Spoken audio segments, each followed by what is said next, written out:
Have you ever sat by the phone, just waiting for a call that never comes? Maybe you've sent a message and seen it left on read. Or maybe you've offered advice or tried to help, only to be brushed off or told, "I'm too busy right now." It hurts. And you're not alone.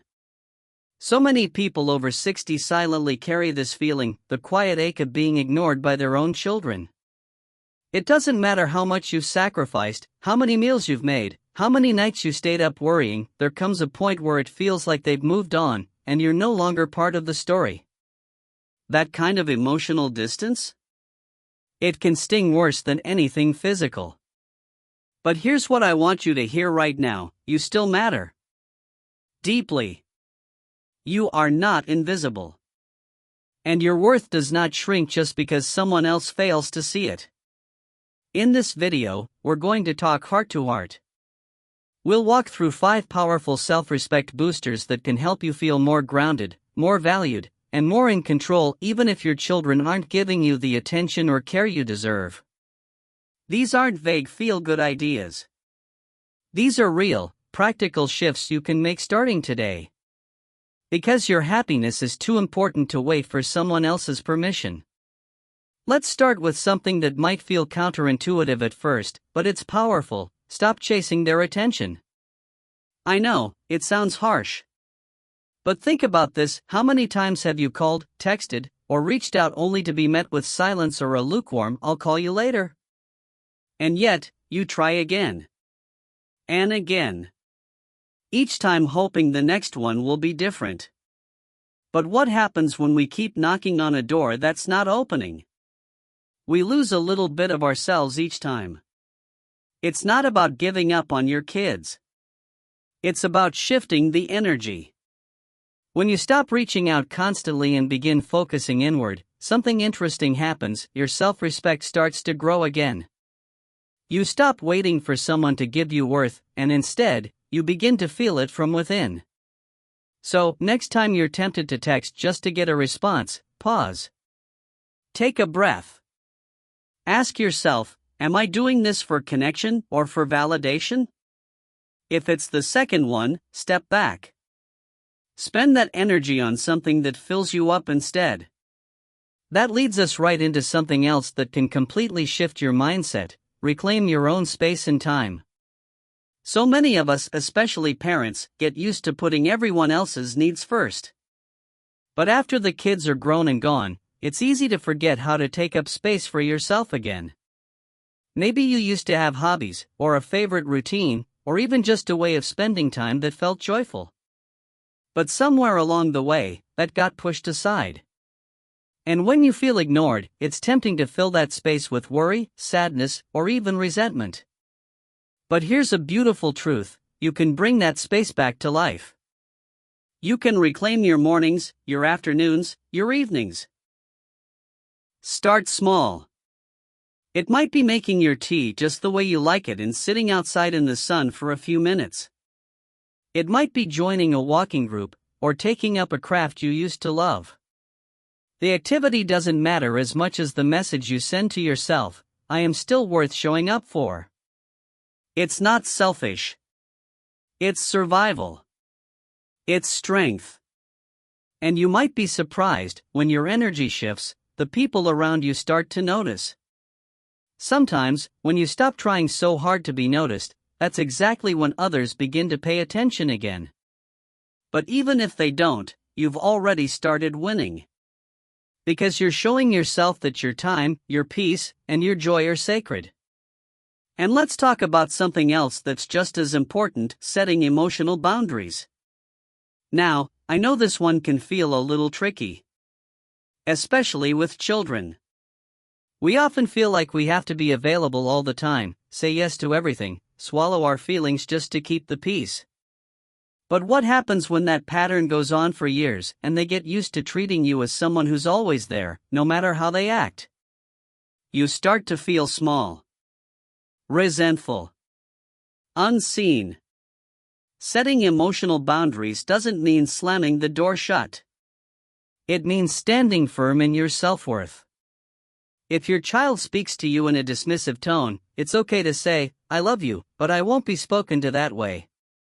If they cancel plans last minute without an apology, it's okay to express that your time matters. If they only reach out when they need something, it's okay to pause and consider if the relationship feels mutual or one-sided. You're not demanding. You're dignified. You're not being dramatic. You're being honest. And honesty is one of the purest forms of love. Remember, you are allowed to expect kindness, respect, and consideration even from your own children. Especially from your own children. Now, maybe you're thinking, but if I say these things, won't I push them further away? That's a valid fear. But here's the reality: people who value you will rise to meet you when you draw a line. And if they don't, if your boundaries upset them, that says more about them than it ever will about you. You're not responsible for their reaction. You're responsible for your peace. Sometimes the hardest part of all this is letting go of the picture we had in our minds, the one where family is always close, calls are frequent, visits are warm, and love is always spoken. But life doesn't always work that way. And clinging to that picture too tightly can hurt more than the reality itself. That's why learning to stand tall in your own worth, with or without their attention, becomes a kind of quiet rebellion. A healing act. A reminder to yourself that your value was never dependent on anyone else showing up.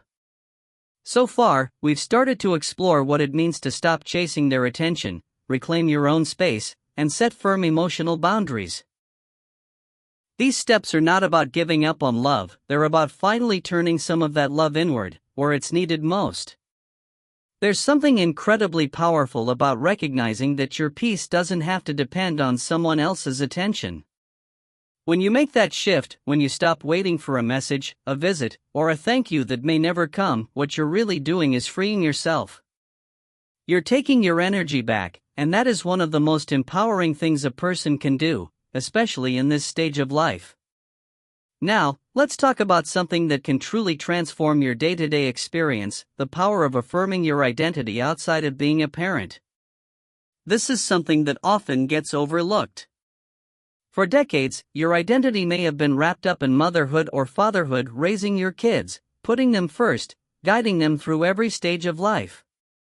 That was your job, your purpose, your whole rhythm. And you did it with love.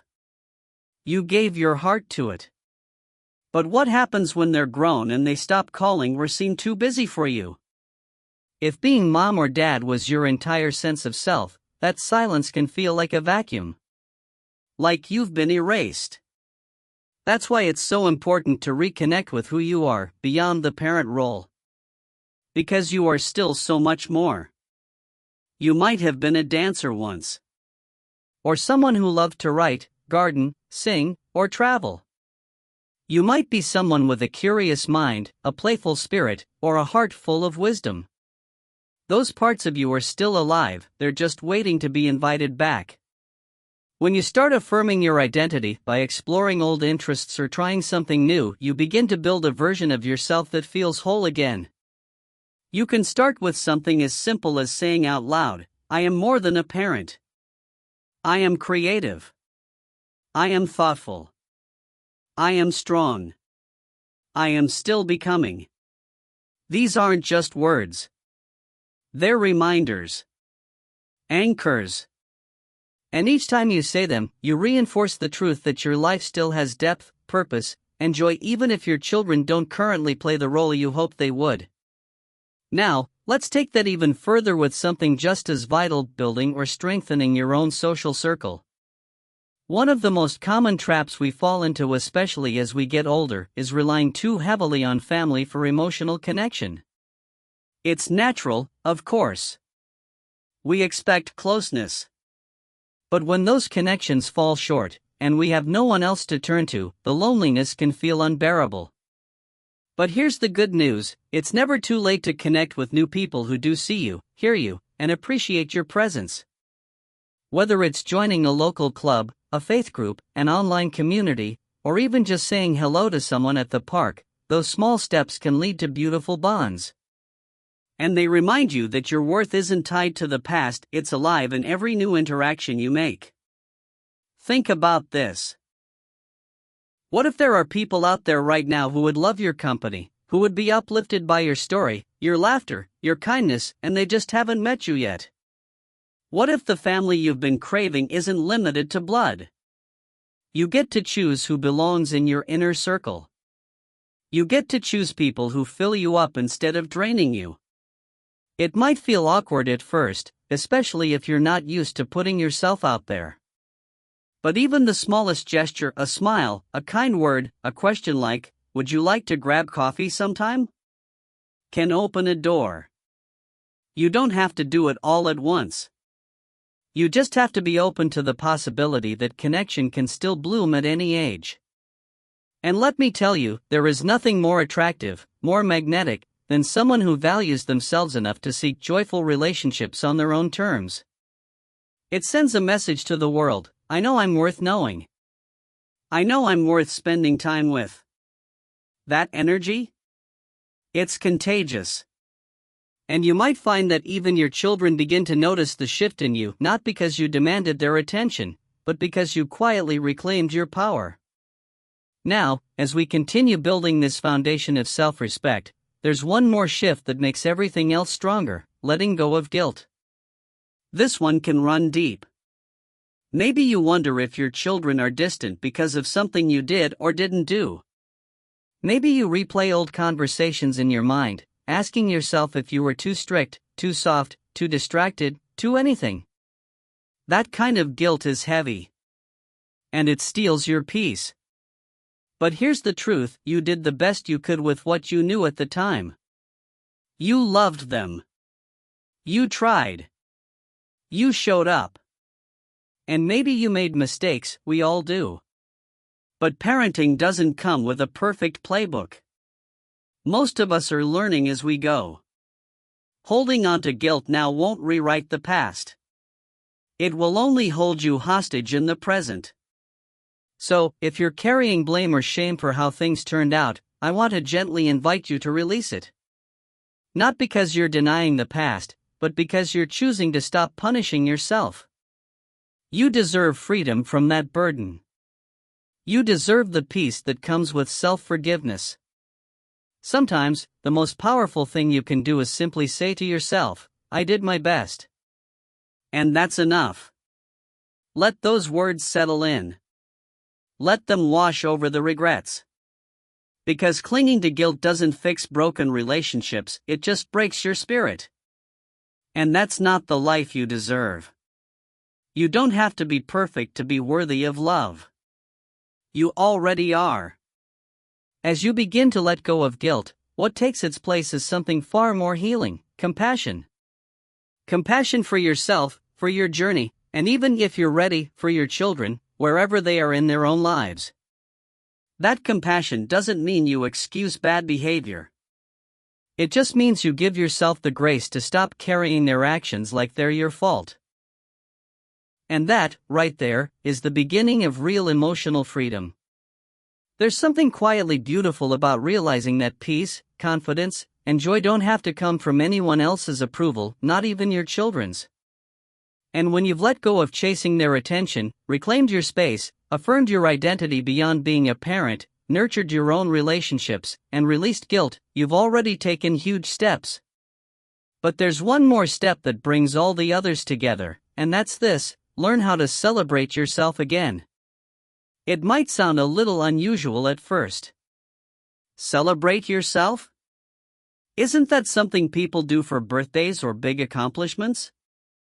Well, yes, but I'm not talking about balloons or parties here. I'm talking about everyday moments of self-acknowledgement. Acts of self-celebration that say, "I see you. I honor you. I'm proud of you." Because here's the truth: when your children ignore you or don't show appreciation, that gap can leave you feeling forgotten. Unimportant. As if all those years of hard work and love somehow don't count anymore. But they do. Every single one of them. And just because someone else isn't saying thank you doesn't mean you can't say it to yourself. You got through sleepless nights, scraped knees, homework stress, teenage drama, and everything in between. You've held your family together, often silently. You've shown up even when it was hard. And you're still standing. That's worth honoring. So how do you celebrate yourself in a meaningful way? You start by noticing the little things. Did you go for a walk this morning, even though you didn't feel like it? That's strength. Did you prepare a healthy meal or say no to something that didn't serve you? That's self-respect. Did you call a friend instead of sitting in silence? That's courage. Every time you choose to show up for yourself in any small way, it's a victory. And here's something else, don't be afraid to treat yourself. Buy that book you've been eyeing. Wear the scarf that makes you feel elegant. Go to the cafe and order your favorite dessert without guilt. You don't need a reason, and you don't need anyone's permission. Life isn't about waiting to be celebrated. It's about becoming your own reason to celebrate. When you start doing this, something changes. You no longer look at yourself through the eyes of someone waiting to be seen, you start looking at yourself with the eyes of someone who knows they matter. That's when the loneliness starts to loosen its grip. That's when your energy starts to shift from "I hope they notice me" to "I'm proud of who I am, with or without them." And I truly know, that this can be emotional. There's grief in letting go of the version of parenthood you once imagined. There's grief in realizing your kids may never show up the way you hoped. But there's also immense freedom in finding yourself again, right where you are. Because your story didn't end when they stopped calling. In many ways, this is a brand new chapter, one where you are finally the main character again. And here's something many people forget: your children's behavior is a reflection of their choices, not your value. There are 100 reasons why people grow distant: stress, unresolved emotions, distractions, even immaturity. You don't control that. But you do control how you respond to it. By focusing on your own healing, your own growth, and your own joy, you become a model of resilience, not just for yourself, but for others around you. And yes, sometimes when people see you thriving, they begin to come back around.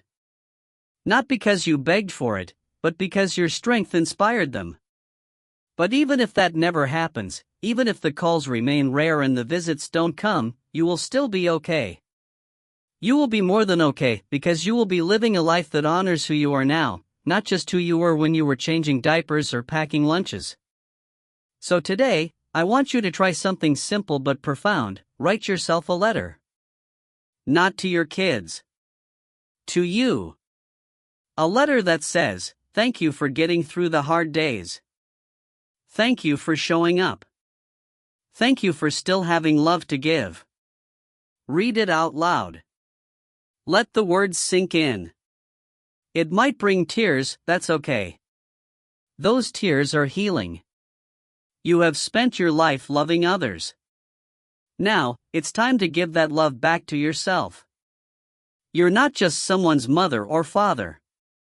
You're a whole person, layered, wise, still full of dreams and stories and laughter that deserve to be heard. And remember, none of this means you don't care about your children.